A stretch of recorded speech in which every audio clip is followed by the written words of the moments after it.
So for math modeling, we use functions to describe real world situations.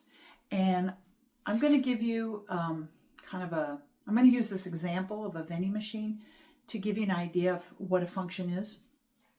It's really a relation. Remember, we talked about a relation being a set of ordered pairs. And that's exactly what a function is. It's a type of relation with the property that for every input, you have an allowable output. So we didn't really talk about inputs and outputs before when we talked about relations, but I'm going to use this example of a vending machine to explain how a function works and how we can think of it as an input and an output. So here I have some inputs that are letters. If I want a certain type of candy bar, I go to a vending machine and I select a letter. Let's say in this example, it's a letter. It could be a number, it could be a code, whatever. I'm going to input an A, let's say if I want Snickers, or I could input B and get Snickers. I'm going to input C to get M&Ms. I'm going to input D to get out Kit Kat. I'm going to put in E to get out Milky Way. And F gives me Milk Duds. And actually, I have this, I'm going to talk about this. Let's not put this choice here yet. I'm going to explain that in just a moment. Okay, so we have 6 allowable inputs that give us very specific outputs.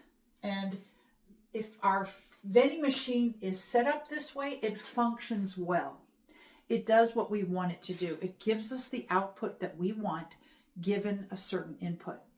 And so not all relations are functions. So like if I had here A paired with 3 Musketeers, then my vending machine that I'm describing here no longer works right. Because if I select A, I might get 3 Musketeers, but I might also get Snickers, and there's ambiguity there. So you can't have 2 different outputs for the same input. Okay, that's a relation, but it's not a function. A function has to have exactly the one output for a specific input.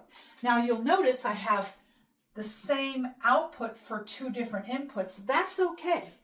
Okay, there's no ambiguity there. If I want Snickers, I can select A and get Snickers, or I can select B and get Snickers.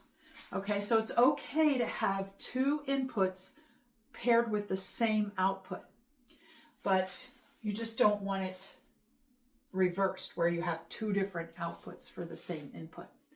So if our vending machine is set up like this, it functions well. It behaves as a function, okay?